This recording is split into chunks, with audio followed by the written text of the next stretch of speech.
저는 결혼한 지 겨우 3년 차가 되는 30대 여자입니다. 지난 명절에 저희 시댁에서 일어났던 일을 이야기해보려고 오늘 사연을 보내게 되었습니다. 전혀 즐거운 이야기는 아니고 들으시는 분에 따라서 트라우마가 생길 수도 있을 것 같네요. 저는 대학 졸업한 뒤로 부모님 도움을 받아 작은 인테리어 소품샵을 운영하고 있습니다.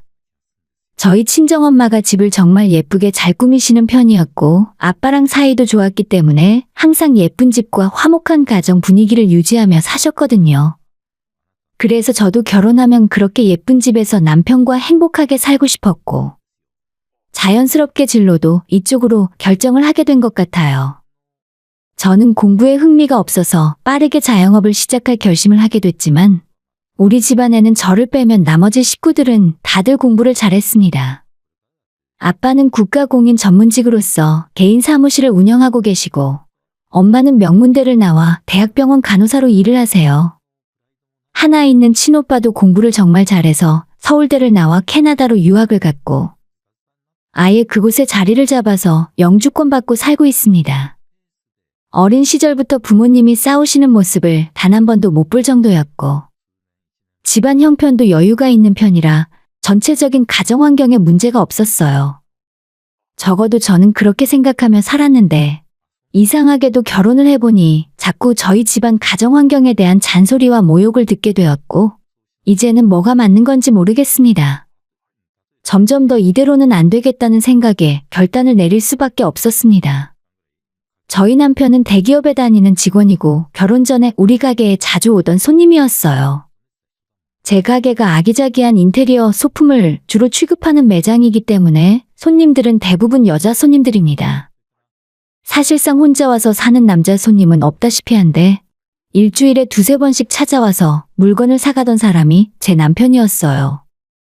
물론 어느 정도 수작을 부리려 한다는 건 알고 있었고 목에 걸려있는 사원증을 봤을 때 멀쩡한 직장 다니는 건실한 사람인 것 같아서 저도 호감이 가게 되었죠. 제가 여자 혼자 장사를 하다 보니 이런저런 남자들이 관심이 있다고 들이대는 경우가 종종 있었는데 전부 거절했었거든요. 그런데 남편은 키도 훤칠하게 큰 편이고 성격도 좋은 것 같아서 저 역시도 호감이 생기더라고요. 거의 한 달 넘게 가게로 찾아와서 계속 쓸모없는 물건만 사가고 있길래 제가 답답해서 같이 밥이라도 한번 먹자고 먼저 이야기했고 그렇게 서로 알아가다가 사귀게 되고 얼마 후 결혼까지 결심하게 되었습니다. 하지만 제가 남편과 결혼을 해야겠다고 마음을 먹은 순간부터 인생이 엄청나게 꼬이고 말았어요. 처음으로 제가 남편의 집안에 인사를 드리러 가게 됐을 때 엄청나게 긴장이 되더라고요. 평소 이 사람의 성격을 봤을 때 그쪽 집안 식구들도 다들 교양 있는 사람들일 거라고 예상을 하고 있었어요. 첫인상을 잘 보이기 위해 비싼 과일도 선물로 사들고 예비 시댁에 방문했습니다. 그전까진 각자 집안의 부모님들에 대해서 많은 이야기를 나누진 않았기 때문에 잘 모르고 있었는데 남자친구 부모님 댁에 도착해보니 조금 오래된 빌라에서 살고 계시더라고요. 방 2개 있고 평수는 20평이 채 되어 보이지 않아서 솔직히 형편이 그리 좋아 보이진 않았습니다. 하지만 저는 어차피 결혼하면 우리 두 사람이 힘을 합쳐 살아가면 된다고 생각했기 때문에 부모님들의 경제력은 아무 상관이 없었습니다. 부모님 댁에 도착을 해서 남편의 뒤를 따라 들어가 인사를 드리자 시어머니가 먼저 나오셔서 저를 반겨주셨고 아버님께서는 좁은 거실의 소파에서 그냥 앉아 계시더라고요.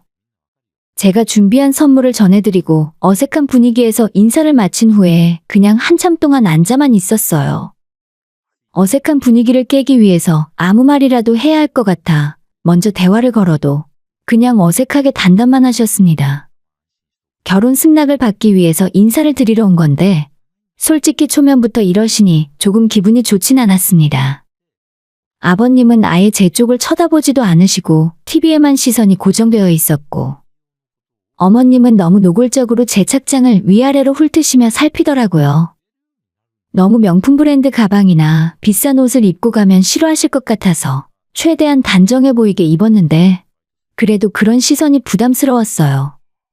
10분 정도가 그렇게 지났고 아버님이 문득 저보고 뭐 하냐고 물어보시길래 제가 어떤 가게를 운영하고 있는지 간략하게 설명을 해드렸죠. 여자 혼자 장사하는 게 쉬운 일이 아닌데 장사는 잘 되나? 아가씨는 대학은 어딜 나왔어? 아, 별로 좋은 대학은 아니네. 그러니까 장사를 하는구만. 집안에 돈이라도 있어서 다행이야. 아버님 말씀을 듣고 저는 당황해서 더 이상 아무 말도 못하겠더라고요. 오늘 처음 보는 자리인데 저한테 무례하기도 하고 솔직히 이런 소리 듣고 앉아있을 이유가 없잖아요. 뭔가 제 표정이 안 좋고 분위기가 이상하게 흘러가자 남편이 나서서 수습을 하기 시작했습니다. 제 가게가 매출도 잘 나오고 근방에서 나름 유명하다고 포장을 하더라고요. 매장이 있는 건물이 저희 부모님 소유 건물이라 월세가 나가지 않기 때문에 더욱 금상첨화라며 아버님, 어머님께 설명을 했고 그 말을 듣고 나니 아버님의 표정이 조금 풀리는 것 같았습니다. 그 이후로 아버님이 저희 친정부모님 재산이나 수입에 대해 깊은 관심을 표하며 이것저것 물어보시기 시작했고 저는 정확한 대답은 피한 채 이리저리 둘러대며 대충 넘겼습니다. 그날이 저희가 처음 얼굴 보는 자리였는데 너무 노골적으로 돈 이야기를 꺼내니까 당혹스러웠어요. 한참 곤란한 질문을 넘기고 나니 이번에는 아버님께서 자기 집안도 예전에는 엄청 부자고 잘 나가는 집안이었다며 침을 튀기면서 말씀을 하셨습니다. 지금은 우리가 사업 실패하고 쫄딱 망해서 이 모양 이 꼴이지만 우리 집안도 옛날엔 정말 잘 나가는 집안이었다. 조상님 중에 영의정을 지낸 분도 계셨어. 옛날에는 집안 농사짓는 머슴이 수십 명도 넘게 있었다고 하던데 전쟁 때문에 집도 불타고 그 많던 재산도 다 잃었지. 내가 맨손으로 시작해서 가게를 3개나 갖고 있었는데 사기꾼 놈한테 속아서 날리는 바람에 지금은 이렇게 사는 거야. 그래도 우리 집안이 어떤 집안인지 알면 절대 무시하지 못할걸? 제가 물어본 적도 없고 솔직히 남의 집안 조상이 뭐 하던 사람인지 관심이나 있나요? 그냥 아무 생각 없이 대답하면서 빨리 이 불편한 자리가 끝나기를 바라고 있었는데 갑자기 저희 집안 조상 중에 유명한 사람이 누가 있냐고 묻는 겁니다. 조상님이요? 글쎄요. 저는 그런 거 잘 모르는데 저희 부모님도 잘 모르시고요. 풍양조시긴 한데 무슨 파 이런 것도 저는 잘 몰라요. 실제로 저희 부모님께서 집안 조상님에 대해 이야기하시는 걸 들어본 적이 단 한 번도 없거든요. 그냥 저희 할아버지가 어떤 분이신지 아는 정도지 그 위로 3대조 5대조 조상이 무슨 일을 하셨는지 전혀 알지 못합니다. 그런데 갑자기 아버님이 어떻게 본인의 뿌리도 모르고 살 수 있냐며 혀를 찢찢 차시더라고요. 딱 봐도 족보 샀겠구만. 예전에 상놈 집안에서 양반 족보를 죄다 사들이는 바람에 요즘은 다들 개나 소나 자기가 양반이라고 하지. 저는 저희 집안이 양반이라고 말을 한 적도 없는데 갑자기 목에 핏대를 세우며 이런 말씀을 하시니까 어떻게 대처를 해야 할지도 몰랐습니다. 옆에 있던 남편이 요즘 세상에 그런 게 어디 있냐고 말리긴 했어도 이미 엎질러진 물이라 분위기 수습이 되질 않았습니다. 결국 그날 식사 자리는 싸늘한 분위기로 그렇게 끝나버렸어요. 저는 남편에게 부모님이 그런 분이신 줄 몰랐다고 우리 결혼은 없던 일로 하자고 했지만 남편은 자기 부모님이 너무 옛날 분이라 생각하는 게 좀 그렇다면서 남은 시간 동안 자신이 잘 설득시킬 테니 걱정 말라고 하더라고요. 하지만 저는 저런 시부모님을 겪으며 살 자신이 없어 도저히 결혼 못하겠으니 헤어지자 이별을 통보했고 그 이후 2달 동안 연락을 하지 않고 지낸 적이 있는데 남편도 계속 결혼하자며 저를 설득하고 무엇보다 제가 이 남자를 포기할 수 없었습니다. 결국 2달이 지나 다시 만나고 남편은 자기 부모님을 끝내 설득시켰다면서 결혼을 진행하게 되었습니다. 남편도 저희 집에 인사를 드리고 나서 얼마 후 상견례 약속을 잡았는데 그 자리에서도 저희 부모님이 15분 먼저 도착하셔서 약속 장소에서 한참을 기다리시고 시부모님은 많이 늦으셨습니다. 결국 약속 시간 20분이 지나서야 천천히 식당에 들어오셨고 20분이나 약속 시간에 늦었지만 전혀 당황하거나 서두를 생각도 없어 보이셨습니다. 마치 저희 가족이 기다리는 것이 당연하다는 것처럼 사과도 없었고 왜 늦었는지 변명조차 하지 않았습니다. 첫 상견례 자리였는데 20분이나 늦게 오신 시부모님 때문에 저희 부모님도 기분이 살짝 언짢아 하셨고 정작 늦게 도착한 시부모님도 언짢아 보이셔서 상견례 자리도 완전 얼음장 같았습니다. 싸늘한 분위기 속에서 남편과 제가 말도 하고 분위기를 풀어보려 노력했지만 결국 상견례 끝날 때까지 양가 부모님들은 냉랭한 기운 속에서 자리를 마쳤어요. 그날 자리를 마치고 집으로 돌아오면서 저희 부모님께서는 제게 너가 좋다고 하니까 결혼을 말리고 싶지는 않아. 하지만 기본적인 예의가 없는 사람들과 사돈을 맺어야 하니 나는 그게 걱정이구나. 너가 저 집안에 시집가서 아무리 남편과 둘이 산다고 해도 그런 시부모님 밑에서 괜히 괴롭힘을 당하지는 않을까 싶네. 라고 말씀하셨어요. 지금에 와서 생각해보면 그때 부모님이 하시는 말씀을 귀담아 들었어야 했는데 저는 무슨 근거 없는 자신감이었는지 남편과 함께 어떠한 고난과 역경이 와도 헤쳐나갈 수 있으니 잘 살 거라고 걱정 말라고 했습니다. 결혼 준비는 남편과 제가 양가 부모님의 도움을 받지 않고 스스로 해결하기로 했어요. 남편이 모아둔 돈과 대출을 조금 받아 작은 아파트를 전세로 얻었고 저도 제가 모은 돈으로 혼수 준비를 했습니다. 서로 부모님 도움 없이 있는 걸로 결혼 준비를 했기 때문에 저희는 서로 부모님들께 눈치 볼 일이 없다고 생각했어요.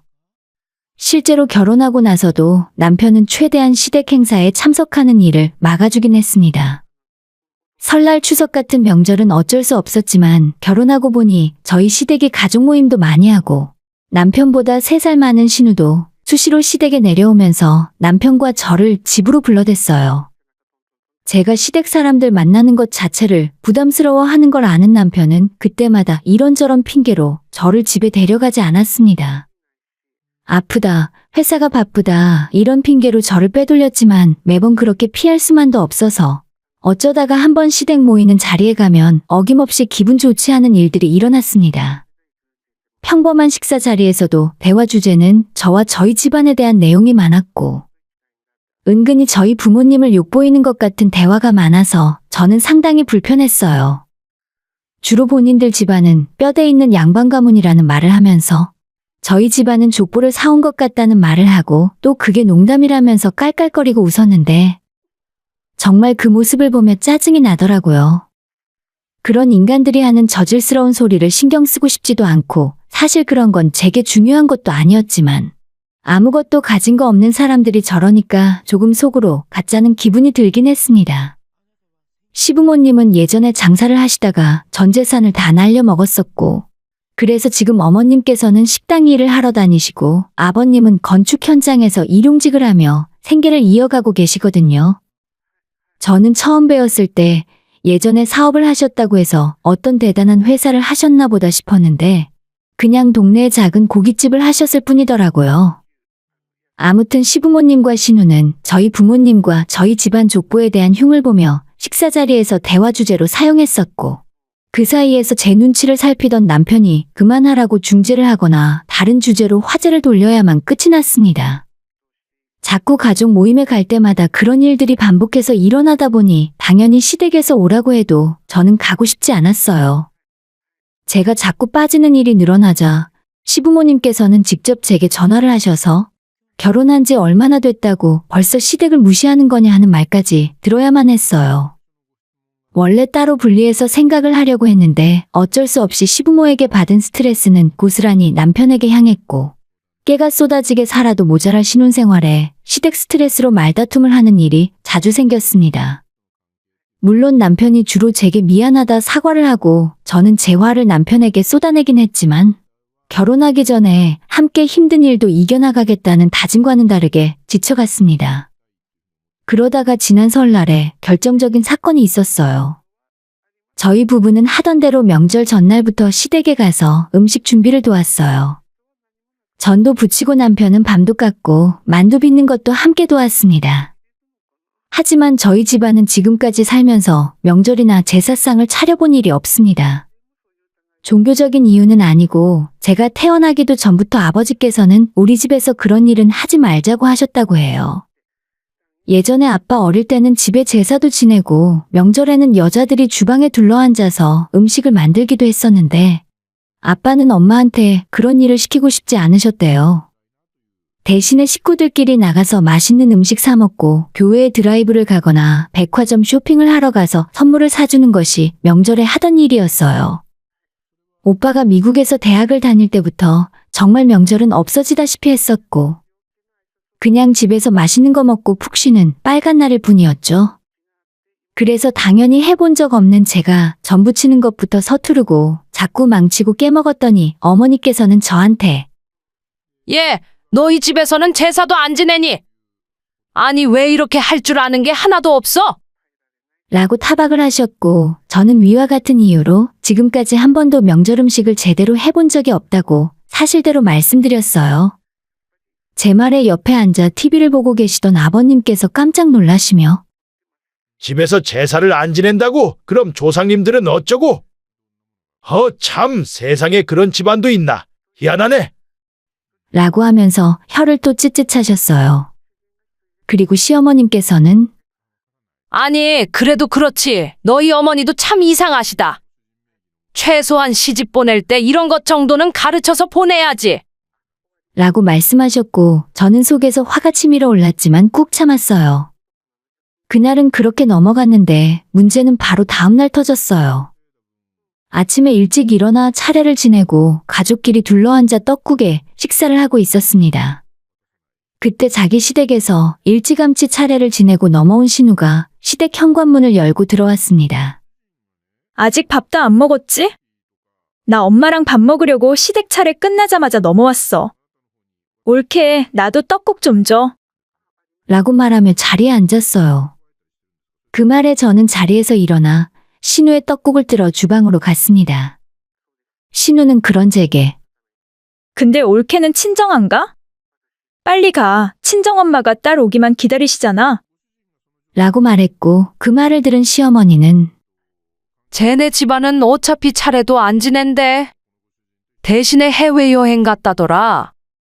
뉴스 보니까 요즘 팔자 좋은 사람들은 전부 조상 안 모시고 해외여행 간다더니 그런 집안이 우리 사돈이었네.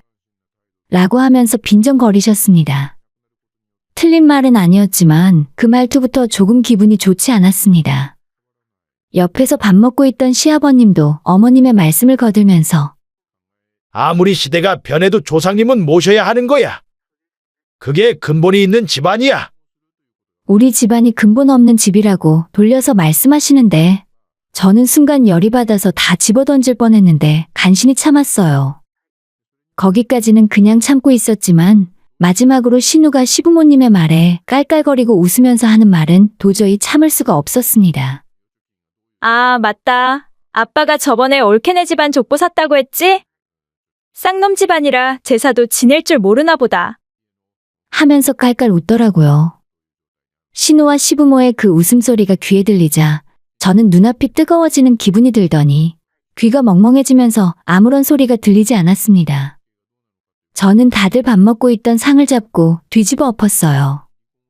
와장창 소리와 함께 그릇이 낡은 시댁의 비닐장판 위로 쏟아졌고, 상 위에 있던 음식과 떡국이 사방으로 튀고 난리가 났습니다. 상 위에서 음식들과 함께 엎어지며 맞은편에 있던 시아버지와 신우가 바지에 떡국이 다 쏟아지고 말았죠. 아, 뜨거! 옳게 이게 무슨 짓이야? 라고 신우가 소리를 지르며 일어났고, 저는 그대로 뛰어가 신우이의 멱살을 잡고 뒤로 밀어 넘어뜨렸습니다. 제가 보기에는 삐쩍 말랐지만 일주일에 3번씩 헬스장도 다닐 정도로 운동을 꾸준히 하기 때문에 보통 여자들한테 힘으로 밀리진 않습니다. 뒤로 벌러덩 넘어진 신우이에 올라타서 제대로 한 대 때려줄까 하다가 방바닥에 잔뜩 뒹굴고 있는 음식을 집어들고 신우 입으로 밀어 넣었어요. 잡채며 동그랑땡이며 강제로 입안에 마구 쑤셔 넣었습니다.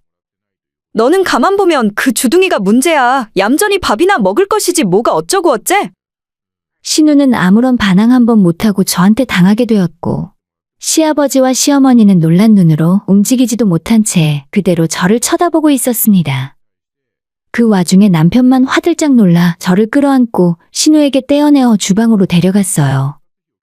저는 씩씩대면서 화가 풀리지 않아 남편에게 안겨 발버둥치며 고래고래 소리를 질렀습니다. 너희 집안은 뭐 얼마나 대단한 집안이라서 남을 무시해? 양반 집안 다 얼어 죽었나 보다. 이런 거지소굴 같은 집에 살면서 남 흉이나 보는 걸 보니까. 라고 소리를 질렀고 남편을 제외한 시댁 가족들은 그런 제 모습을 보며 기가 막혔는지 아무 말도 못하고 멍하니 쳐다보고 있었습니다. 제가 계속 소리를 지르고 악을 쓰니까 남편은 그대로 저를 끌고 밖으로 나갔습니다. 끌려나가면서도 계속 우리 엄마 아빠가 너희들한테 뭘 잘못했는데? 왜 거지 같은 인간들한테 이딴 소리를 들어야 해? 하면서 소리를 지르고 있었고 그 소리에 놀란 이웃 주민들이 무슨 일이 났나 싶어 다들 나와 쳐다보기도 했어요. 남편은 저를 끌고 내려가 차에 앉혀놓고 조금 진정이 되자 잠깐 차에서 기다리라고 하더니 시댁으로 올라가 제 신발과 짐을 가지고 내려왔습니다. 그렇게 인사도 없이 집으로 돌아오는 차 안에서 점점 제 화가 가라앉고 긴장이 풀리자 서름이 몰려왔어요.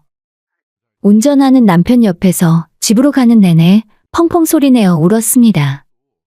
집에 돌아오자마자 남편은 제게 자기 식구들 때문에 너무 미안하다고 싹싹 빌었어요. 다시는 시댁이랑 만나는 일 없게 하겠다며 이날 이후로부터 저와 시댁의 인연은 끊어진 거고 그냥 우리 두 사람만 잘 살자고 말했습니다. 저는 남편의 그 말을 믿을 수가 없어서 내가 당신 누나한테 이렇게 했는데 우리가 어떻게 아무 일 없는 것처럼 살 수 있겠어?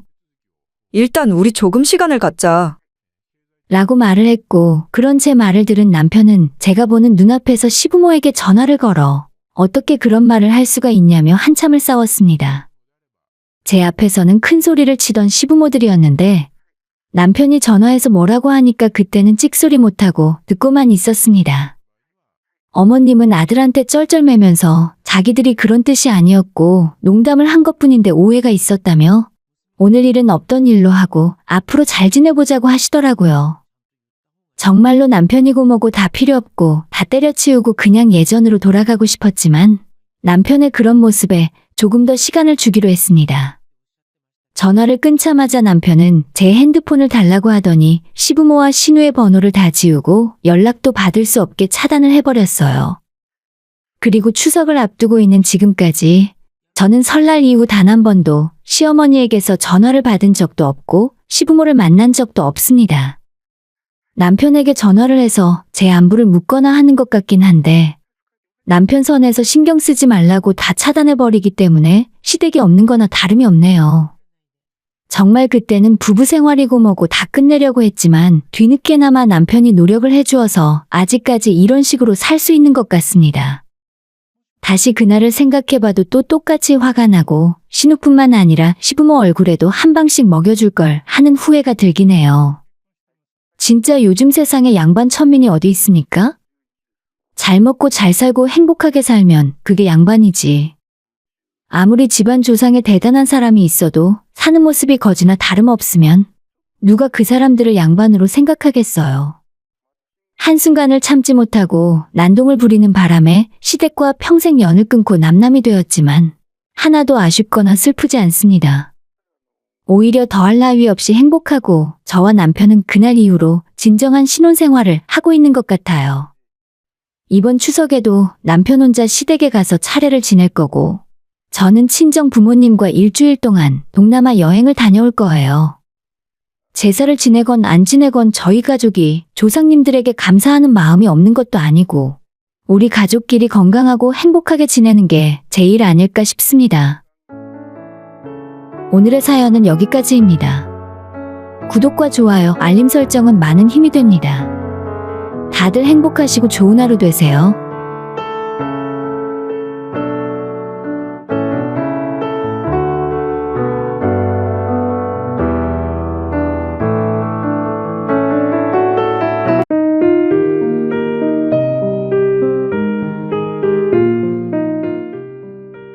여러분들은 남보다도 못한 가족이라는 것이 진짜 있다고 생각을 하시나요? 저는 이번 일을 겪기 전까지는 아무리 원수처럼 서로 싸우더라도 그래도 피부치인 가족만큼은 끝까지 믿어야 한다고 생각했던 사람입니다.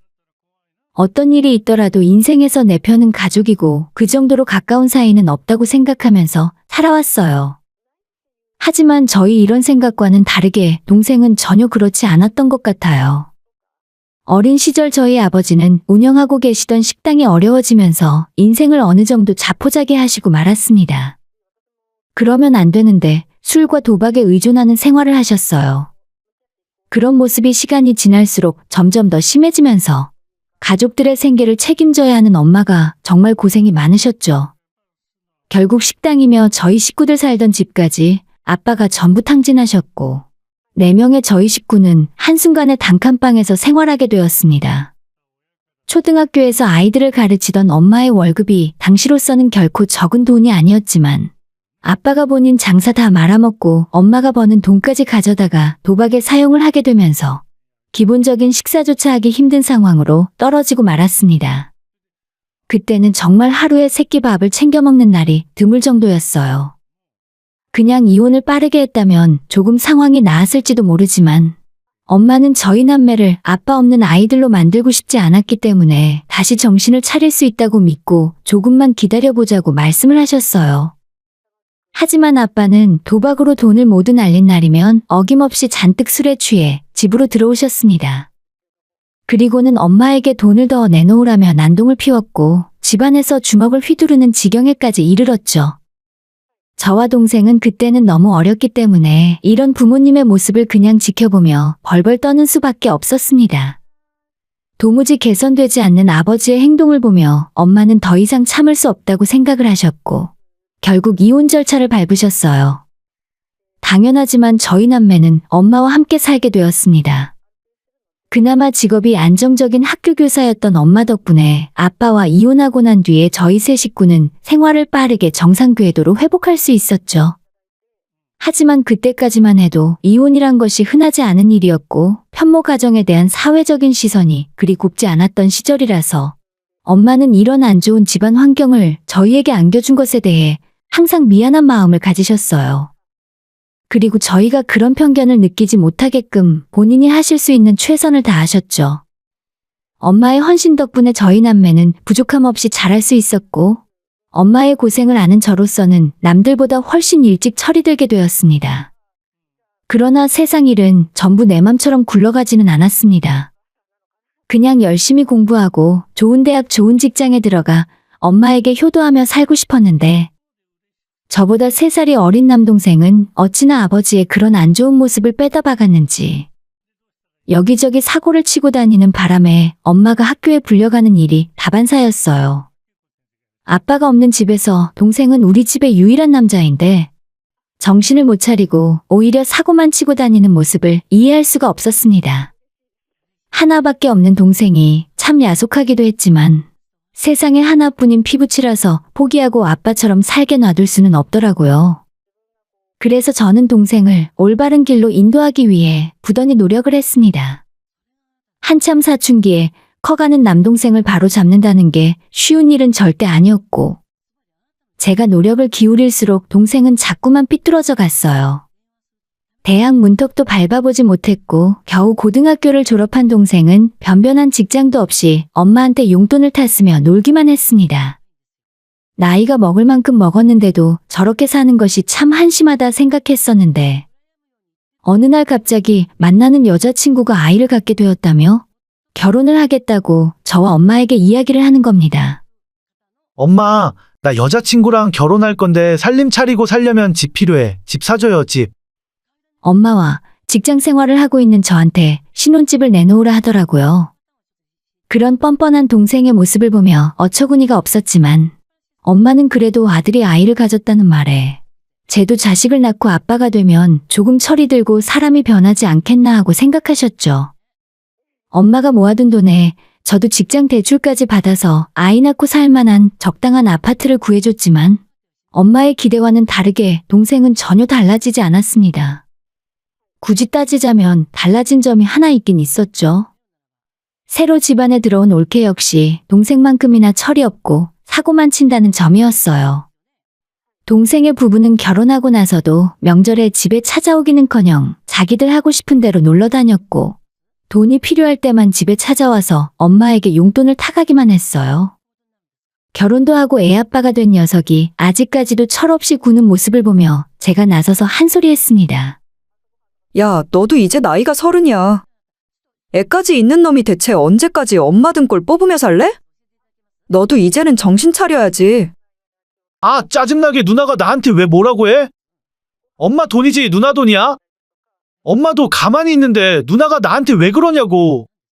이렇게 소리를 지르며 화를 낼 때면 꼭 아빠를 보는 것 같았어요. 점점 클수록 외모며 하는 행동이며 아빠를 닮아가는 동생의 모습에 정남이가 뚝 떨어졌습니다. 엄마는 세상 천지에 단둘밖에 없는 남매가 싸우는 모습을 보며 마음 아파하셨어요. 그리고 저한테 왜 그렇게 동생한테 화를 내냐고 말리시더라고요. 너가 그냥 이해해. 동석이가 저렇게 된 것도 내 탓인 것 같아서 미안한 마음이야. 어릴 때부터 아빠도 없이 얼마나 힘들었겠어. 우리가 조금만 더 지켜보고 기다려주자.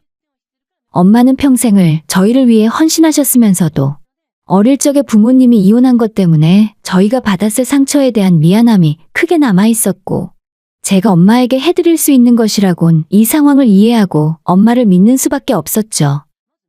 저는 어린 시절 아버지에 대한 트라우마가 남아 있어서 그런지 남자와 결혼에 대한 막연한 두려움이 남아 있었습니다. 그러다 보니 시간이 흐르고 몇 명의 남자친구를 만났었지만 결혼까지 할 수는 없었어요.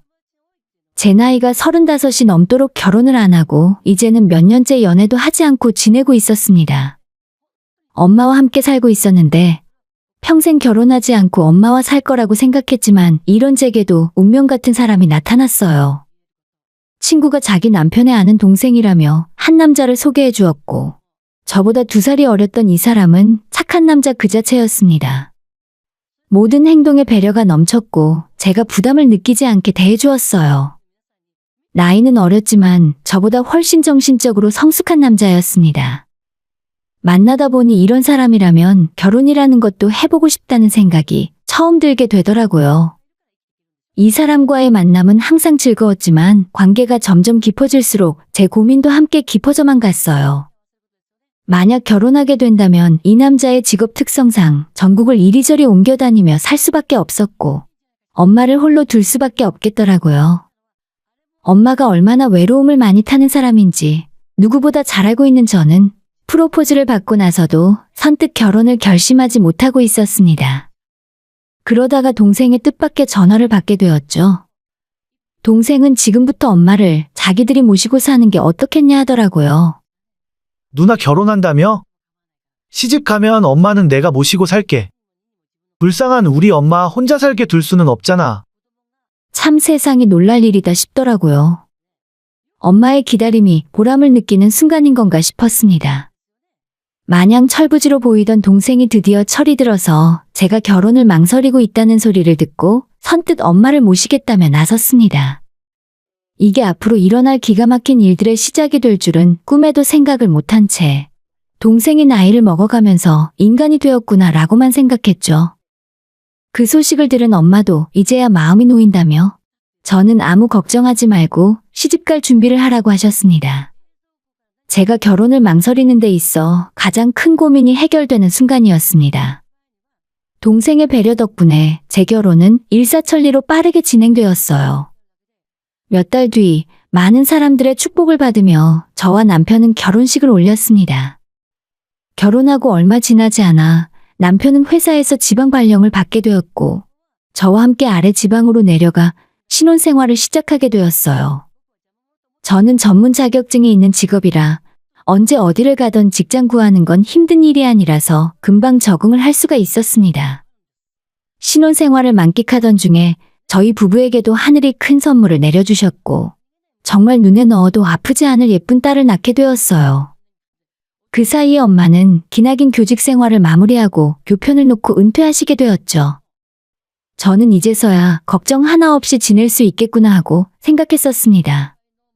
동생네 부부와 함께 살게 된 엄마는 처음엔 아들 덕을 다 본다면서 좋아하셨고 며느리와 함께 사는 생활에 만족하셨어요. 저도 새로운 지역에서 직장도 옮겼고 바쁘게 살며 임신까지 하느라 엄마에게 신경을 예전만큼 쓰진 못했습니다. 친정의 연락도 소홀해졌고 종종 한 번씩 안부 전화를 드리는 정도였죠. 그런데 날이 갈수록 엄마의 목소리가 점점 힘이 빠지고 대화를 나눠보면 우울함이 묻어나왔습니다. 집안에 무슨 일이 생긴 건가 싶어 동생에게 전화를 걸어 엄마가 요즘 별일 없냐고 물어보기도 했었습니다. 동서가 요즘 엄마한테 무슨 일 있어? 목소리가 영 기운이 없는 것 같네? 아무 일도 없어. 잘 먹고 잘 지내셔. 은퇴하시니까 아무래도 활기가 떨어져서 그렇겠지. 그리고 누나도 이제는 누나 인생이나 열심히 살아. 엄마를 나한테 맡겼으면 우리한테 너무 간섭 안 했으면 좋겠다. 동생이 하는 말에 저는 순간 멍한 기분이 들었는데 그 말이 틀린 건 아니라서 저도 뭐라 못하겠더라고요. 지방에 멀리 떨어져 살고 바쁘다는 핑계로 엄마 얼굴을 마지막으로 보러 올라간 것이 언제인지 기억도 잘 나지 않았거든요. 말이 나온 김에 저는 직장에 연차를 내고 저희 딸과 함께 엄마를 만나러 올라갔습니다. 무작정 집으로 올라와 초인종을 눌렀는데 올케가 현관문을 열어주었습니다. 누구세요? 형님? 연락도 없이 여기까지 어쩐 일이세요? 이렇게 갑자기 오시는 줄 몰랐는데. 미안해, 올케. 내가 엄마 목소리 듣고 너무 걱정이 되어서 그만. 다음부터는 꼭 미리 연락하고 올게. 너무 마음이 급하다 보니 내가 올라간다고 말하는 것도 잊었더라고요. 그런데 갑자기 등장한 저를 보고 올케는 너무나도 크게 당황한 것 같았습니다. 밖에서 들리는 제 목소리에 엄마가 거실로 나오셨는데 몇 달 만에 엄마의 모습은 몰라보게 많이 바뀌어 있었어요. 은퇴를 하고 난 뒤에 머리 염색도 안 하시는 건지 머리는 희끗희끗하고 나이가 최소 10살은 더 들어 보이는 모습이었어요. 그런 엄마의 모습을 보자마자 눈물이 왈칵 터져 나오려는 걸 억지로 참았죠. 그때까지만 해도 저는 평생 하던 일에서 은퇴를 하고 난 후에 흔하게 겪는 무력감의 일종이라고만 생각했습니다. 오랜만에 보는 엄마는 뭔가 기가 죽어 보이는 모습이었는데 제가 엄마와 거실에 앉아 대화를 나누고 있었는데 올케는 내내 옆에서 어슬렁거리며 저와 엄마가 나누는 대화를 감시하는 것처럼 느껴졌어요. 그리고 이 집에 들어올 때부터 뭔가 신경이 쓰이던 게 하나 있었는데 거실 한켠에 엄마의 명품 핸드백이 놓여 있었고 올케가 자연스레 그 가방을 만지면서 본인의 소지품을 그 안에서 꺼내더라고요. 엄마의 그 가방을 제가 왜 기억을 하게 됐냐면 남편이 저와 결혼하면서 장모님께 선물을 사드린다고 백화점에 같이 가서 직접 골라드렸거든요. 그걸 왜 올케가 쓰고 있는 건지 이해를 할 수가 없었습니다. 만에 하나 똑같은 가방을 하나 더 올케가 갖고 있는 것일 수도 있으니 저는 엄마에게 예전에 김서방이 사준 가방은 어디에 있냐고 물었어요. 가방? 잘 갖고 있지. 갑자기 그건 왜 물어봐? 엄마가 깜짝 놀라는 모습을 보면서 뭔가 집안 꼴이 이상하게 돌아간다고 느끼게 되었습니다. 엄마 혹시 올케가 들고 있는 가방이 그 가방이야? 똑같은 모델인 것 같던데. 그거 사실 맞긴 한데 동창 모임 나간다고 하길래 내가 빌려줬던 거야. 이야기를 들어보니 올케가 자기 동창 만나러 간다고 엄마 가방을 빌려가서는 한 달이 넘도록 돌려주지 않고 자기가 쓰는 중인 것 같더라고요. 바보 같은 엄마는 돌려달라는 말도 못하고 있는 것 같았습니다. 올케, 그 가방 엄마 거잖아. 하루 빌려갔으면 돌려줘야지. 말 안 한다고 그걸 계속 자기가 쓰고 있으면 어떡해? 제 말에 올케는 물건 훔치다 걸린 사람처럼 당황하더니 오히려 자기가 적반하장으로 더 화를 내고 가방을 방바닥에 내동댕이 쳤습니다. 제가 뭐 훔치기라도 했다는 소리예요? 어머님이 안 쓰니까 제가 대신 써준 건데 그게 그렇게 아까우셨어요? 안 써요, 안 써. 근데 형님이 이러면 어머님만 힘들게 되는 걸 몰라서 그러세요? 올케 방금 그게 무슨 소리야? 자기 할 말만 쏟아내더니 방문을 쾅 닫고 들어가 버렸습니다. 기가 막혀서 말도 안 나올 정도로 올케의 행동을 보며 화가 치밀어 올랐습니다. 엄마는 저를 붙들며 그저 참으라 하고 저는 올케에게 못 낸 화를 엄마에게 대신 쏟아냈어요. 엄마도 똑바로 하란 말이야. 며느리가 대체 시어머니 앞에서 못하는 짓이 없어. 매번 져주기만 하는 엄마의 모습에 순간 화가 나서 참지를 못했습니다. 그렇게 화를 내고 다시 딸과 함께 집으로 돌아오는데 아까 올케가 우리 엄마가 앞으로 힘들어질 것이라는 그 말이 계속 제 머릿속을 맴돌았습니다. 엄마에게 화를 내고 돌아온 이후로 정말 미안한 마음이 있었지만 단호하게 혼내지 못하는 엄마가 한편으론 답답하고 미웠어요. 또다시 시간이 얼마 지나고 동생으로부터 한 통의 연락을 받게 되었죠. 누나, 엄마가 집 앞에서 넘어졌는데 병원에 입원하셨어. 간호할 사람이 없는데 누나가 올라와서 좀 해줘야 할 것 같아. 갑자기 엄마가 병원에 입원했다는 이야기를 듣고 하늘이 노래지는 기분이었습니다.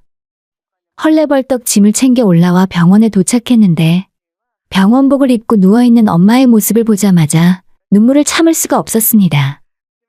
동생네 부부는 자기들이 너무 바쁘다며 엄마의 병간호를 전부 제게 떠넘기고 사라졌어요.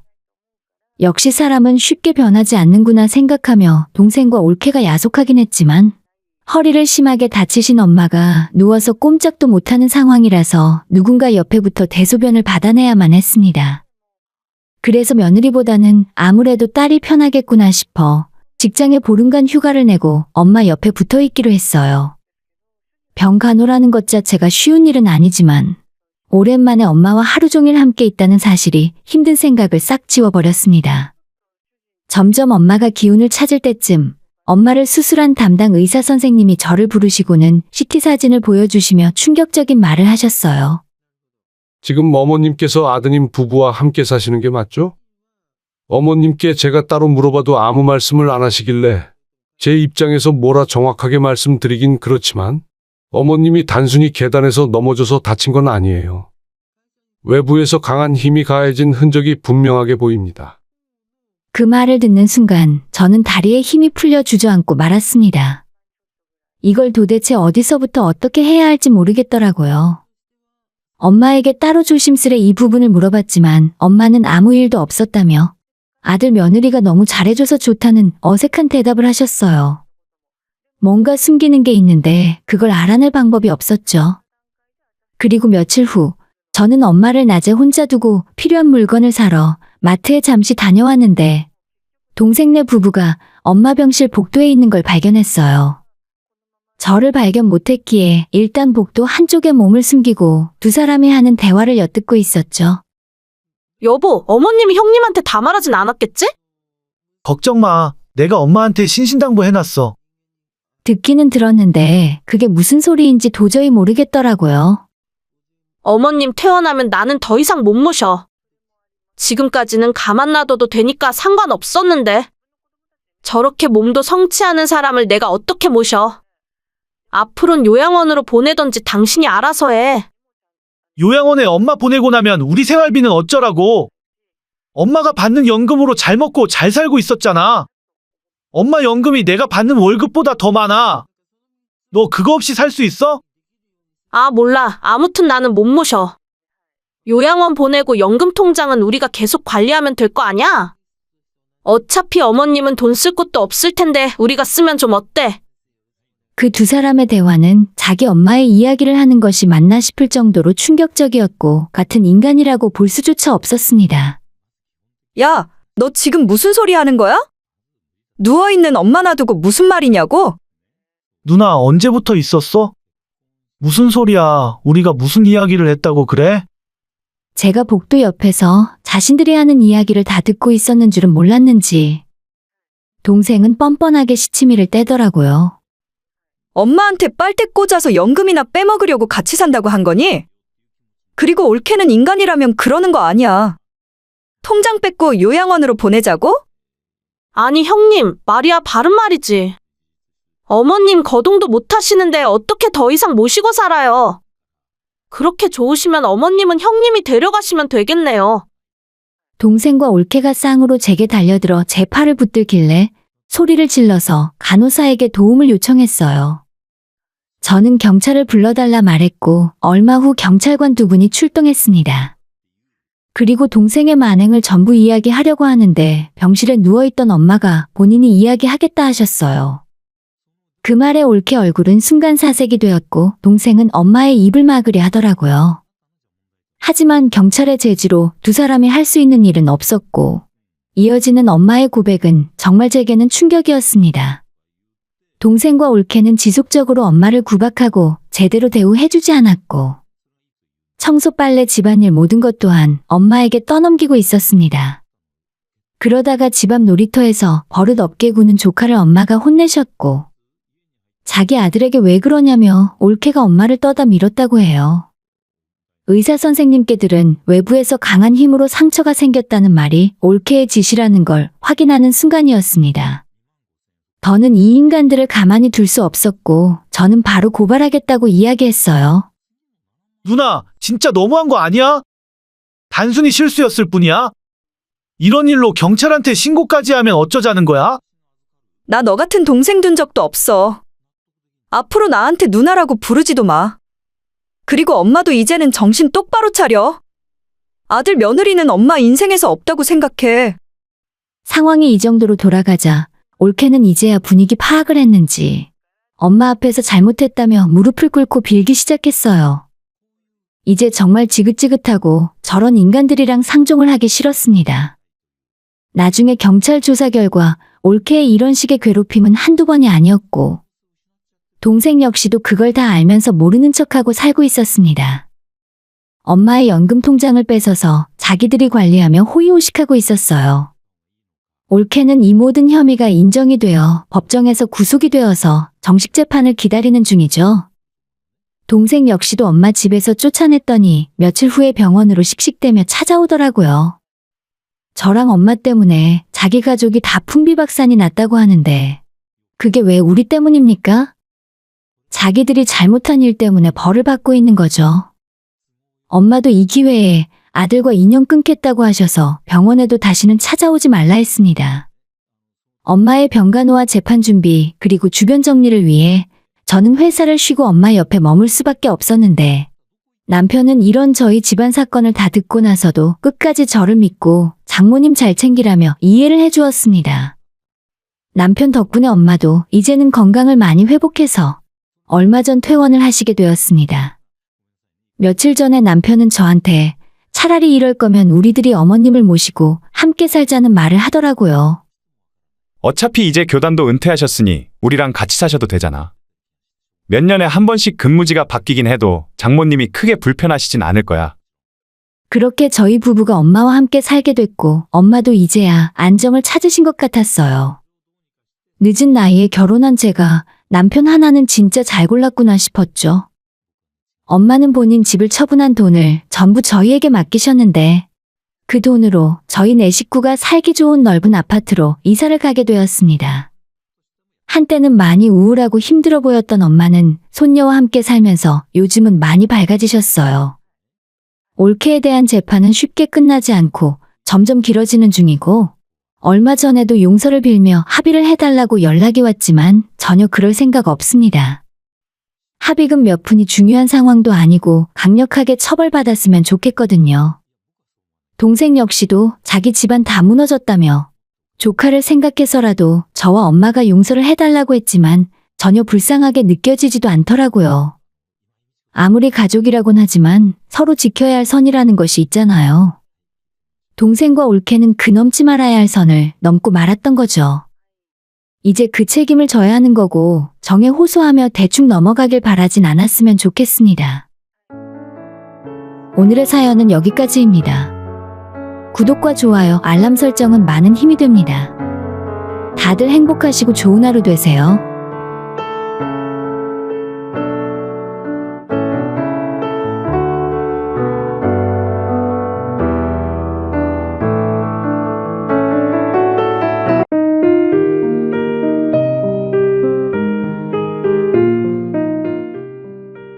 저는 서울에서 살고 있는 30대 초반의 평범한 여자입니다. TV 막장 드라마에나 나올 법한 막 나가는 시어머니를 만나서 남편과 결혼하기 전부터 말도 못할 마음고생을 했었어요. 남편에게 병적인 집착과 함께 그런 남편과 결혼한 저를 어쩌면 라이벌이라고 생각을 하시며 저희 친정집까지 무시하는 시어머니 때문에 지금까지 여러 우여곡절이 참 많았습니다. 요즘 세상에 시어머니한테 머리채를 잡혀봤다고 말하면 여러분들은 믿으실 수 있으신가요? 제가 지금부터 황당하다는 말로는 부족한 제 결혼 생활 이야기를 해드리려고 합니다. 잘 듣고 결혼할 때 저희 시어머니 같은 사람은 피하시길 바래요. 사실 저희 남편은 이기적이고 자기밖에 모르는 시어머니 때문에 어릴 적부터 여러 가지로 하지 않아도 될 고생을 하며 큰 상처를 받고 자라온 사람입니다. 다행히 어머니와는 정반대로 자상하고 성격 좋은 시아버지가 있어서 그나마 버티고 살 수 있었던 거죠. 남편의 집은 어린 시절 그렇게 넉넉한 형편은 아니었는데 그래도 충분히 남들 할 거 다 하면서 소박하고 행복하게 살 수 있는 집이었다고 해요.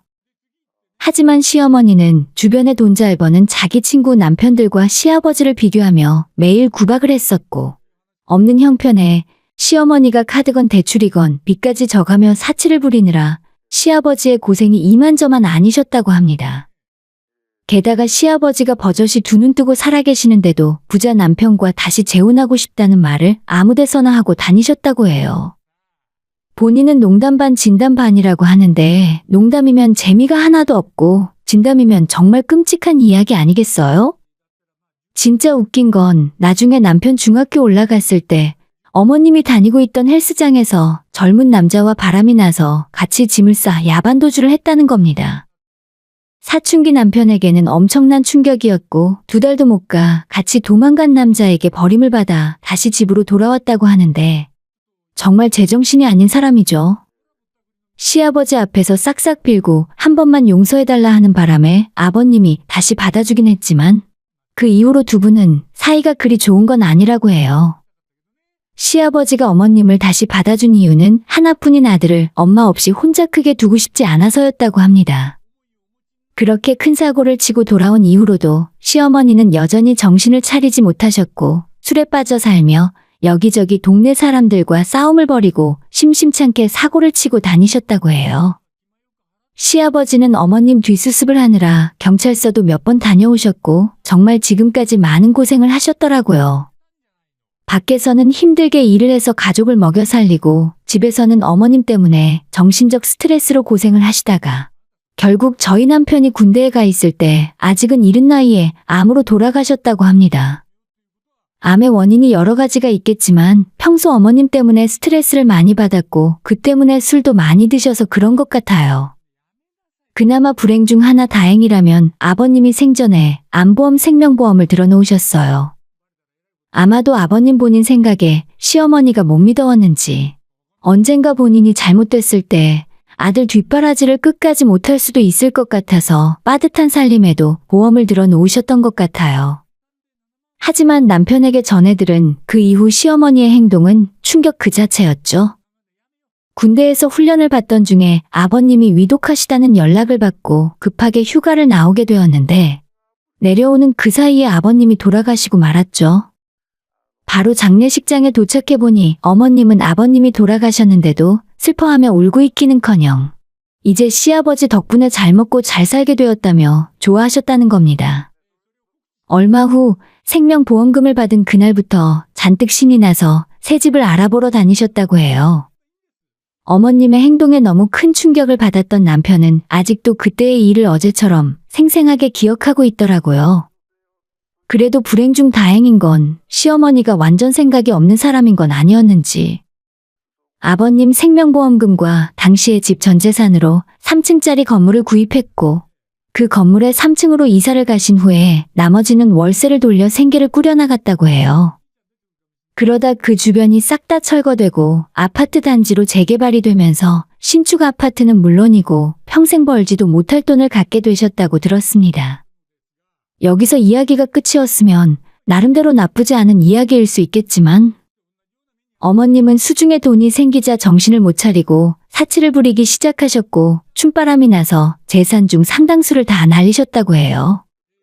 재산의 절반 이상을 잃고 나서야 정신을 차렸고 지금은 예전만큼 잘 사는 건 아니지만 어머님이 남은 평생 일을 하지 않고도 먹고 사는데 문제는 없다고 들었습니다. 남편은 이 정도만으로도 다행이라 여기고 있어요. 그런 자기 엄마한테 완전 질려서 여자들은 다 저런 줄 알고 원래 남편은 저를 만나기 전까지는 결혼은 물론이고 연애도 절대 안 한다는 비혼주의자였어요. 하지만 30이 넘은 나이에도 혼자 지내고 있으니 주변에서 여자 만나보라는 소개팅 자리가 계속 들어왔고 몇 번을 거절하다가 어쩔 수 없이 나가게 되었는데 그 자리에서 만난 사람이 바로 저였습니다. 남편은 저를 보고 첫눈에 반하게 되었고 왠지 모르겠지만 이 사람이라는 생각이 바로 들었다고 해요. 그렇게 만나 연애를 2년 넘게 했었는데 남편은 선뜻 저와 결혼하겠다는 마음을 먹지는 못하고 있었습니다. 저도 결혼하고 나면 자기 엄마처럼 변해서 결혼 생활을 지옥으로 만들게 될까봐 그 걱정에 결심을 내리질 못하고 있었어요. 하지만 연애하는 중에 남편 집안 이야기를 다 듣고 미리 제가 다 알고 있었기 때문에 제가 먼저 결혼하자고 말을 꺼냈어요. 이미 저희는 서로 없으면 이제 못 사는 사이가 되었고 단지 제정신 아닌 시어머니 한 사람 때문에 결혼을 하지 않는다는 건 받아들일 수 없는 일이었죠. 제가 남편에게 결혼하자고 먼저 이야기했을 때 남편은 시어머니가 결국 저까지 괴롭히고 불행하게 만들 거라며 안 된다고 거절했습니다. 하지만 저는 그런 건 전혀 상관없었고 우리 두 사람만 확실하면 뭐가 문제겠냐 싶은 생각이었죠. 제가 남편에게 프로포즈를 하고 얼마 후 처음으로 시어머니에게 인사를 드리러 갔었는데 남편이 걱정하던 일은 벌어지지 않았습니다. 그래, 아가씨는 고향이 서울이야? 아니요, 제가 고등학교까지 지방에서 살았어요. 부모님은 아직도 지방에 사시고 저는 대학을 서울로 다니게 되면서 그때부터 서울에 살기 시작한 거예요. 저희 부모님이 지방에 산다는 말을 듣자마자 시어머니의 밝은 표정이 한순간에 뭘 잘못 씹은 표정이 되어 저를 어처구니 없다는 듯 바라보셨습니다. 내가 뭘 잘못했나 싶어 당시에는 왜 저러는지 몰랐고 다행히 그 뒤로 별다른 일은 생기지 않은 채 잘 마무리했어요. 그리고 며칠이 지나서 시어머니가 남편 몰래 저한테 연락해 얼굴을 보자고 불러내셨죠. 나 2번 이야기 안 해? 내 아들이랑 헤어져라. 우리 집안에는 너 같은 며느리 못 들어온다. 갑자기 연락해서 이게 무슨 소리인가 싶었죠. 어머니 죄송한데 저희는 어머님 말씀을 들을 생각 없어요. 이미 저희 두 사람 결혼해서 살기로 결심했거든요. 오늘 들은 이야기는 못 들은 걸로 하겠습니다. 뭐야? 너 지금 내가 하는 말에 말대꾸 하는 거야? 어머님이 저를 당장에라도 때릴 것처럼 팔을 들어 올리셨는데 그 자리가 카페였고 주변에 손님들이 많으니 눈치를 보고 다시 조용히 팔을 내렸어요. 당시 남편에게 대충 들어 알고는 있었는데 자기 마음대로 일이 안 풀리면 바로 손부터 올라가는 성질머리를 보고 정말 경악을 했습니다. 당연히 그날 있었던 이야기는 제가 남편에게 다 이야기했고 남편이 집에 가서 어머님이랑 한판 크게 붙었다고 합니다. 그 뒤로도 어머님은 한동안 저희 결혼을 인정 안 하시고 제가 2번, 3번 인사를 드리러 가도 쳐다보질 않으셨어요. 엄마, 저희 무조건 결혼할 거라니까요. 엄마가 이렇게 고집 부려봤자 시간 낭비예요. 남편의 그 말에 어머님은 바닥에 철푸덕 주저앉아 신세 한탄을 하며 울고불고 난리를 쳤습니다. 남편 일찍 보내고 내가 너를 어떻게 키웠는데? 여우 같은 기집애한테 홀려서 어미를 버리고 결혼을 한다고 하냐? 그 정도로 어머님이 반대를 하셨지만 저와 남편 사이는 흔들리지 않았어요. 이미 두 사람이 서로에게 확신이 있었고 헤어지고 다른 사람을 만나는 선택지는 없었으니까요. 그 이후 저는 남편을 데리고 친정 부모님께 인사를 드리러 갔습니다. 이야기는 이미 들었고 일단 밥부터 많이 먹어. 우리 집엔 자식이 딸 하나뿐이니까 잘 부탁하고. 우리 딸 울리지만 않으면 돼. 눈물 나게 하면 내가 피눈물 나게 할 줄 알아. 아빠가 말씀은 그렇게 하셨지만 이미 저희 부모님들은 허락을 다 하신 상황이었죠.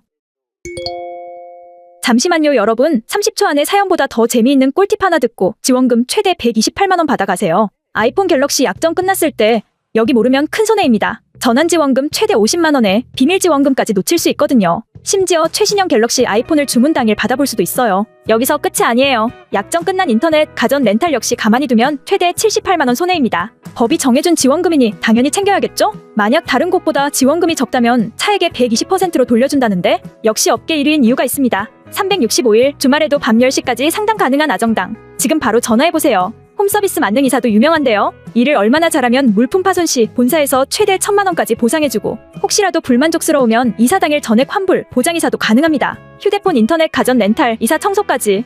정당하게 받자 아정당.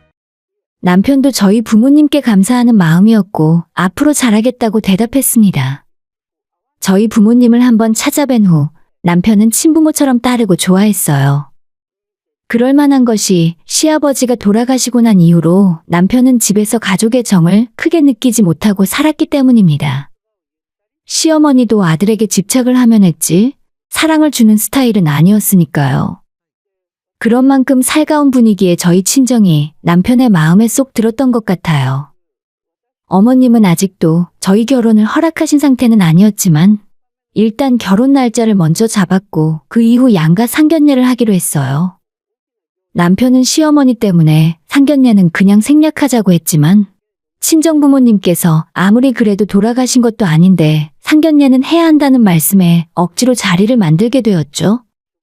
저는 정말 많이 걱정했지만 그나마 남편이 시어머니한테 입 조심하라는 경고를 확실하게 해서 그런지 상견례 자리 역시 별일 없이 무사히 지나갈 수 있었습니다. 하지만 거기서 끝났으면 오늘 제가 사연을 보내지도 않았어요. 시어머니가 기어이 사고를 치고 말았습니다. 결혼식을 보름 정도 앞둔 어느 날 벌건 대낮에 술이 거하게 취해 저희 회사로 찾아오셔서 저보고 나오라며 난동을 피우셨어요.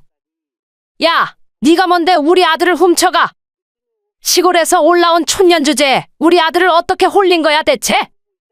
1층 로비에서 연락을 받고 업무를 보다가 달려갔더니 어머님이 경비와 싸우며 고래고래 악을 쓰고 있었습니다. 어머니, 그만하고 돌아가세요. 여기 일하는 곳이에요. 나중에 퇴근하고 이야기해요. 뭐라고? 이게 끝까지 지 잘난 척이네. 너 이리 와봐. 오늘 끝장을 보자. 그리고 회사 로비에서 제 머리채를 잡았습니다. 회사 사람들이 소란에 다들 나와 구경을 하고 있었고 아마 그 장면을 최소 50명 정도는 실시간으로 지켜보고 있었을 거예요. 그 사실을 들은 남편이 일을 하다 말고 저희 회사에 불이 났게 달려왔습니다. 저희 회사 동료들이 뜯어말려서 어머님이 제 머리채는 놓고 있었지만 여전히 소리를 지르며 저 같은 것에게 자기 아들 못 준다며 난동을 부리고 있었죠. 남편은 로비로 뛰어들어오자마자 자기 엄마를 발견하고 소리를 질렀어요. 이게 무슨 짓이야? 왜 여기까지 찾아와서 행패를 부리냐고.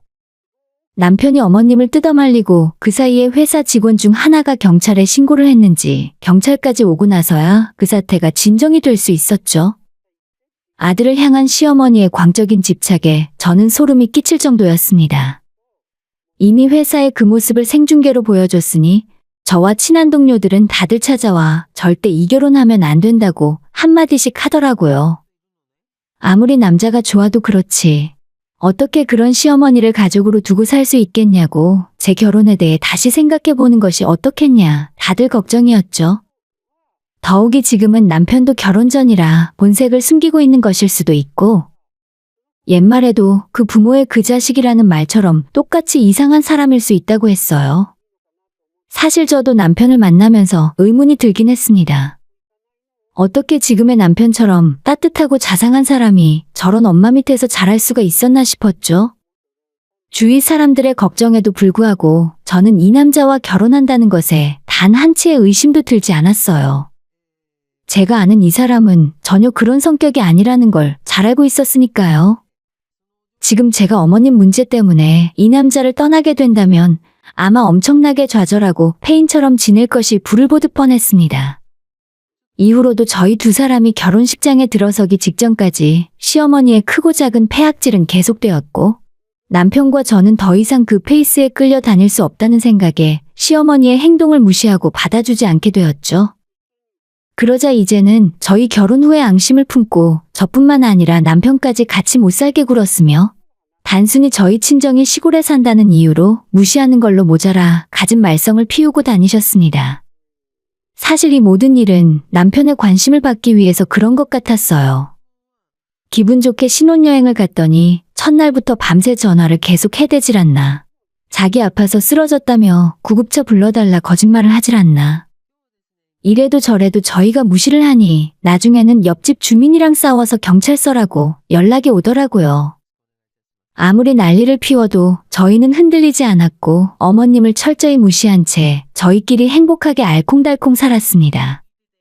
하지만 결혼 후 1년 정도가 지났을 때 저희 친정아빠가 갑작스럽게 돌아가시게 되었어요. 퇴근길 저녁 시간에 음주운전 차에 치이셨고 그 일로 저와 엄마는 많이 힘들어했죠. 다행히 저를 곁에서 지켜준 남편 덕분에 상당한 시간이 흐르고 나서 이겨낼 수는 있었습니다. 아빠가 돌아가시고 저 못지않게 슬퍼하는 남편을 보며 왠지 이 사람이 내 가족이라는 든든한 생각이 들어서 위로가 되기도 했어요. 하지만 아빠가 떠나고 혼자 지낼 엄마를 생각하니 마음이 편치 않았던 것도 사실입니다. 아빠가 떠나고 난 뒤에 가장 힘들었을 사람은 바로 저희 엄마였을 테니까요. 저와 남편이 수시로 친정엄마에게 연락을 하고 주말에는 자주 내려가서 얼굴을 뵙고 올라왔지만 마음이 편치 않은 것이 사실이었습니다.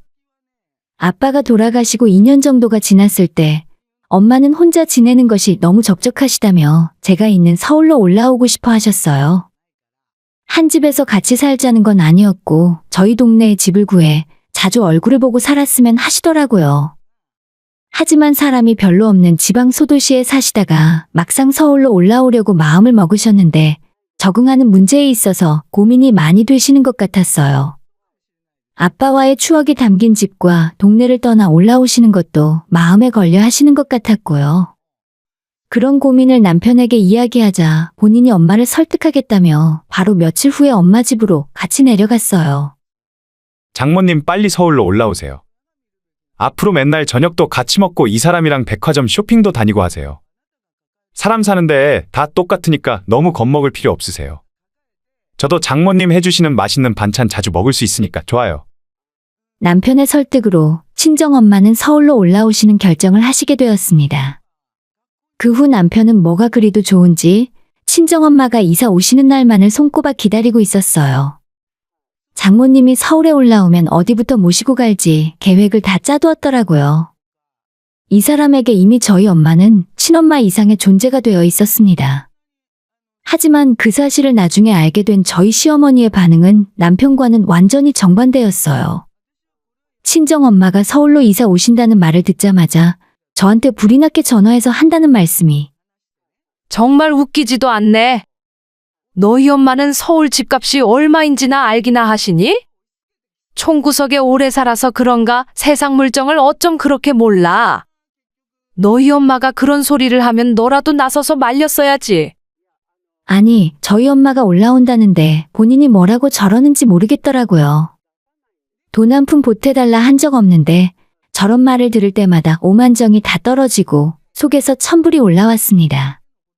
저나 남편도 아니고 사돈이 시골에서 살든 서울에서 살든 본인이랑 대체 무슨 상관이랍니까? 아마도 자신이 집착하던 하나뿐인 아들을 제게 뺏겼다는 생각과 함께 친정 부모님이 시골에 사시니 가난하고 보잘것없는 집안이라고 생각해서 제 모든 것이 싫었던 것 같아요. 그 이후로도 친정엄마가 서울로 올라오실 때까지 노골적으로 저희 친정을 무시하고 조롱하는 시어머니의 행동은 계속되었죠. 돈도 없는 시골촌 사람이 서울에 올라와 정착하고 살 수 없을 거라며? 만약 제가 엄마한테 금전적인 도움을 준다면 자기가 가만히 있지 않을 거랍니다. 그 소리를 듣고 저도 한마디 하고 싶었는데 어머님이랑 말을 섞다 보면 도저히 답이 안 나오는 상황이라 그냥 아무런 반응 안 하고 한 귀로 듣고 흘리고 말았죠. 무식한 시어머니 상대해봤자 괜히 힘만 낭비하잖아요. 그리고 저희 시어머니가 몰랐던 중요한 사실 한 가지가 있었습니다.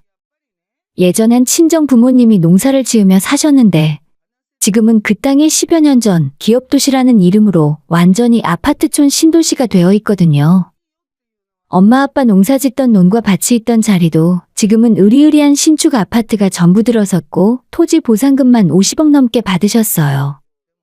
부모님은 그 땅을 팔고 나서 근처에 전원주택을 짓고 사셨는데 아빠가 돌아가시고 나니 넓은 주택이 오히려 엄마에겐 혼자 사시기에 적적한 공간이 되어버린 거죠. 남편은 결혼 전 인사드리러 갔을 때 이 사실을 대충 알고 있었지만 어머님한테는 굳이 아무도 이야기하지 않고 있었습니다. 저런 인간에게 친정에 돈 많다고 이야기해서 좋을 건 하나도 없었으니까요. 아무튼 그런 사실도 전혀 모르고 시어머니는 저희 엄마에게 시골 촌구석 사는 가난뱅이라며 계속 무시를 하고 있었던 거죠. 서울 집값이 비싸니 어쩌니 하면서 올라오지 못할 거란 시어머니의 말과는 다르게 엄마는 저희 집에서 10분 거리의 아파트를 15억에 매입하셨고 순조롭게 이사를 마치셨어요. 엄마는 집들이를 한다며 저희 부부와 시어머니를 이사한 집으로 초대하게 되었는데 어머님은 저희 엄마가 본인 생각보다 좋은 집에 잘해놓고 사니까 눈이 휘둥그레 뒤집어졌습니다. 얘, 너희 엄마는 촌에 살면서 무슨 돈이 나서 이런 집을 사셨니? 혹시 우리 아들 돈으로 너가 보태준 거 아니야? 뭐 눈엔 뭐만 보인다더니. 저희 부부가 돈을 벌면 얼마나 번다고 이런 집을 사는데 돈을 보탰겠습니까? 아니라고? 아니면 너희 엄마가 무슨 돈으로 이런 집을 사? 나도 여기 살까 하다가 너무 비싸서 못 샀는데. 엄마, 제발 그만 좀 해. 엄마 생각에는 내 월급으로 이런 집을 살 수 있다고 생각하는 거야? 제발 창피하니까 입 좀 다물어줘. 이대로 뒀다가는 어머님이 또 우리 친정엄마 앞에서 이상한 소리를 할 것 같아서 친정부모님이 재산을 어떻게 모으게 되셨는지 대충 설명했어요. 정확한 액수를 이야기하진 않았지만 이런 집 몇 채는 살 수 있는 돈이라고 말했죠. 그런데 엄마가 재산이 많다는 사실을 알게 된 시어머니의 태도가 갑자기 180도 돌변해버린 겁니다. 엄마를 원수 보듯 무시하며 우습게 알더니 갑자기 살갑게 굴면서 저희 엄마에게 잘 보이려고 애를 쓰고 있더라고요. 그리고 그날 이후로 굳이 싫다고 됐다 거절하는 엄마를 억지로 끌고 다니며 서울 이곳저곳을 구경시켜 주셨습니다. 저렇게 두 분이 잘 지낸다면 별 문제가 없었겠지만 며칠 후에 어머님이 또다시 이상한 소리를 하셨습니다. 너희 어머니가 나한테 똑같은 아파트 사주기로 하셨어. 같은 아파트 살면서 자주 보고 살자더라. 네? 그게 무슨 소리세요? 우리 엄마가 그러실 리가 없는데. 아니라니까? 내가 아까 너희 엄마 만나서 앞동으로 이사 오고 싶다 했더니 괜찮은 생각이라며 좋다고 했다니까? 그건 그냥 하는 말이죠. 그게 왜 어머님한테 집을 사주겠다는 소리예요? 맞아, 엄마. 제발 그만 좀 해. 이제는 정신까지 어떻게 되어버린 거 아냐? 예전에는 장모님 가난하다며 무시하더니 이제는 돈 좀 있는 것 같으니까 친한 척 하면서 돈 뜯어내려고 하는 거야? 내가 이러면 엄마 때문에 장모님 얼굴을 볼 수가 없다니까. 제발 그만 좀 해. 하지만 시어머니는 진짜 머리가 어떻게 되어버린 것 같았어요. 저희가 회사에 모두 출근하고 없는 평일에 친정엄마를 또 만나셨습니다. 그리고 그날 두 분이 나눈 대화는 전부 제가 듣게 되었어요. 엄마한테 우리 시어머니가 이상한 사람이니 만에 하나 집에 찾아오면 반드시 핸드폰 녹음기로 대화를 전부 녹음해 놓으라 말했거든요. 진짜 그 대화 내용을 들으니 가관이었습니다. 사부인 제가 이번 주까지 아파트 계약금 넣어야 하니까 저번에 말씀드린 부동산으로 돈 가지고 나오세요. 그 집 딸한테 내 아들 뺏긴 것도 억울한데 이제 그 보상을 받아야겠습니다. 진짜 왜 이러시는지 모르겠네요. 제가 그 돈을 왜 드려야 하죠? 돈도 많다면서 괜히 아까워하지 마시고 좋게 말로 할 때 주시는 게 좋을 겁니다. 아니면 제가 며느리한테 앞으로 어떻게 할지 몰라요. 아시겠어요? 이거는 집을 사달라 부탁하는 것도 아니고 완전히 저를 가지고 협박을 하더라고요.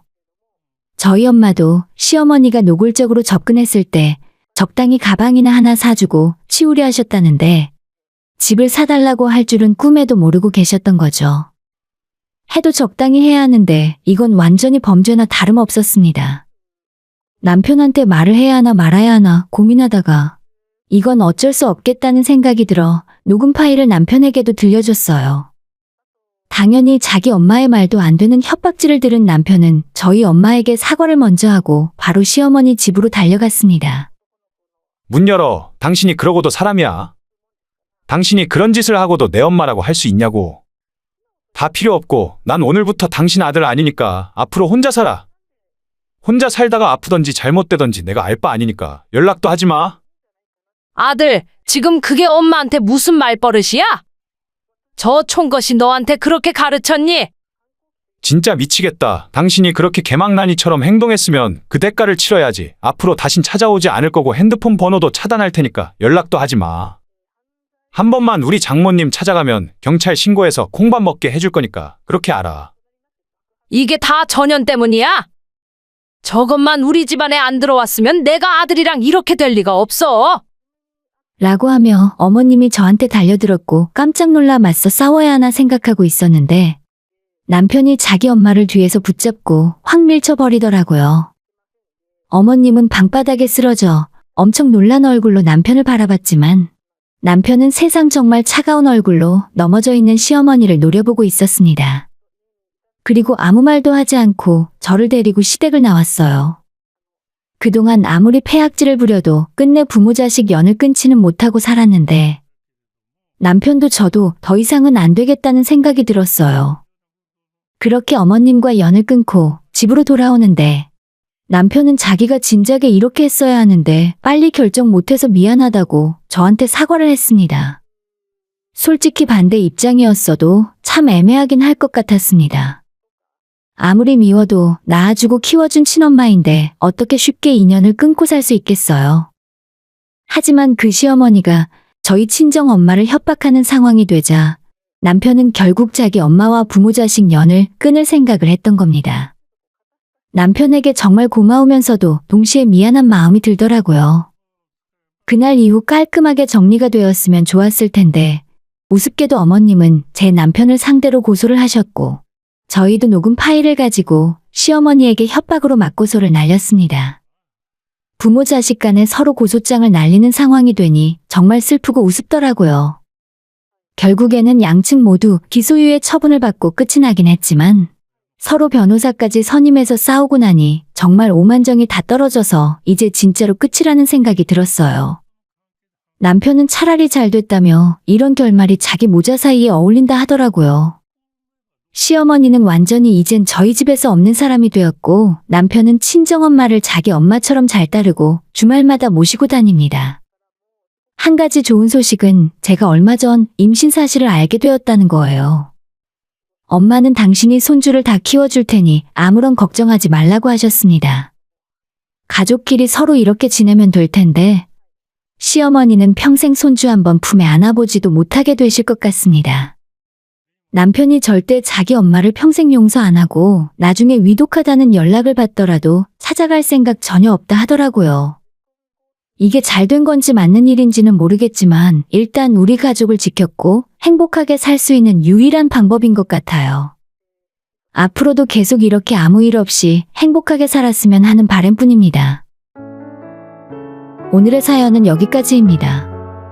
구독과 좋아요, 알림 설정 부탁드려요. 다들 행복하시고 좋은 하루 되세요.